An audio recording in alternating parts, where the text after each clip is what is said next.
Hello, everybody. I am 48 yesterday, so days aren't important to me either. I'm away from my family.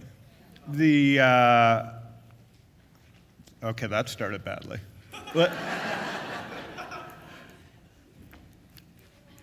I got off the train in Providence yesterday, and well, anyways, I think the world is really a funny place, and I'm a very optimistic person. And there's an innovation problem in Providence. So I got off, and for the first 2 hours, I was in the men's room looking for my hotel.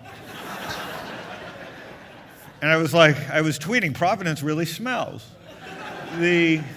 So I would say, with all you smart people here, your mayor is not that innovative, and somebody should be running for mayor. Anyways, let me go back. That's terrible. But that is pretty funny. And I think, I'm going to talk about it a little bit today. I love stocks and markets, but I don't want to bore you. I think the team at BIF and Saul did a great job describing me. So why talk about what's written about me? You should read it. It really sums up what I'm trying to do better than I would be able to tell you in 20 minutes, let alone 15 minutes. So I'm going to change it up a little bit just because, I work in the markets, and the markets are changing every minute. Every time I turn on my iPhone and look at StockTwits and what's trending, I got different companies to think about. So, you have to be, go with the flow, as you say. And when I was a kid, I was born in Toronto, back to talking about a story. I was born in Toronto. Anybody here from Canada? A few screamers. Obviously, we've dated, maybe. So I was born in Toronto, and then I moved to the desert when I was 20. I went to Phoenix. I wasn't smart enough to just go over that last mountain and see the coast, and I thought the desert was the place. And I spent 20 years in Phoenix, married a woman in Phoenix, have 2 kids, and after the real estate crisis, we left Phoenix. Not that I'm a real estate person, but everybody was miserable, and I'm an optimistic person. So we left Phoenix in the heat for San Diego. And now I live in Coronado, which is, yes, it's fabulous. If you're thinking about coming, there's no room, it's full. It's like the Seinfeld episode with Tuscany. No, there's no room. Coronado's fabulous, but please, it's full. So now we live in Coronado, and I think it really sums up the world today. There is no center of the universe, It could be downtown Providence, because I got work done in your downtown when I landed here. It could be Coronado, it could be Australia, but it ain't just New York, and it isn't just Silicon Valley. In fact, entrepreneurs look at Silicon Valley now as quaint, because San Francisco is the center of the world. For now, it won't last. So there's all this disruption and change going on, and it's affected the markets, and I'm fascinated by markets. There's 3 things I want to quickly dive into today, the 3 topics, and you can ask me about them later, or email me, or tweet me, or join StockTwits, which is the easiest way to reach me. Use my product. Just a hint for networkers. If you network, use the person's product. But there's 3 things that matter in the world. 3 humongous trends, and this is my pitch to get into the 5 cities, 5 ideas, 5 years thing with that, because there's no time limit, I can talk forever. The 3 big things are, we live in an era of social leverage. That's my shirt, that's my company, that's the fund that I invest in startups. The term social leverage could mean anything, I just like the term, but when you really think about it, we lived in an era of financial leverage from World War II until the crash or the mortgage crisis in 2008. So as bad as that was, when that kind of drastic stuff happens, and the world could have ended, and it didn't. It would have taken maybe 2 days of our ATMs not working, and the world would have ended in 2008. But it didn't. Optimists won.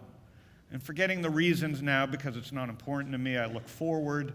What changed? Well, what changed is financial leverage got thrown out the window. It didn't matter how much money you had and how levered you were. We realized that was a joke, right?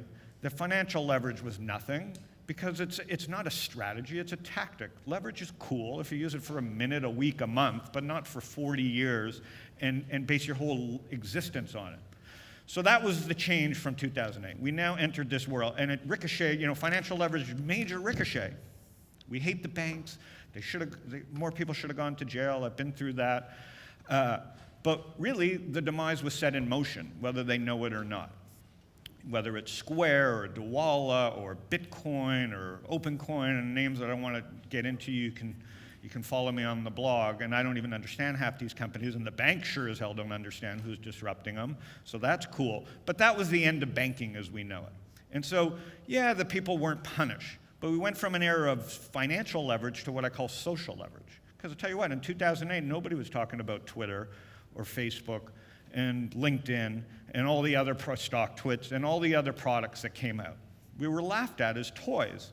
And to be honest, I laughed at the stuff. I remember, I've made so many mistakes, and when you invest, you make so many mistakes. First of all, my biggest financial mistake was Fred Wilson, my mentor, who I met using social leverage. I used to go to his blog and leave comments, and so he's a humongous media investor in New York City. He emailed me, and he said, you should invest in Twitter with me. I'm investing some money in Twitter, and I'll give you a little piece of it. And this was in 2008. And I used the product to tell people I was going to the bathroom, the important stuff. And I said, what's the price? And he said, well, we're going to invest some money at a 20 million valuation. This was 2008, so give me a little credit for my response. My response was, no effing way. How are they going to make money? This is the stupidest product ever. Twitter should be this, Twitter should be that. 25 grand is now worth $7 million. And you can groan or laugh about that, but the idiot that did that is talking to you now. So put that in perspective. But anyways, I was fortunate enough to get many shares of Twitter through some other investments of mine. So it doesn't hurt as much. But I think the lesson there is that by using the tools of the day, and that's all social is right now, that's all social leverage is a tool. It's not the be-all, end-all. It's not the only thing you have to do. It's just another weapon in your arsenal, whether it was a hammer in the 1800s and the telegraph and horses, et cetera, et cetera. Social media, your iPhone, everything else is just another tool. Some people are great at it. Some people suck at it.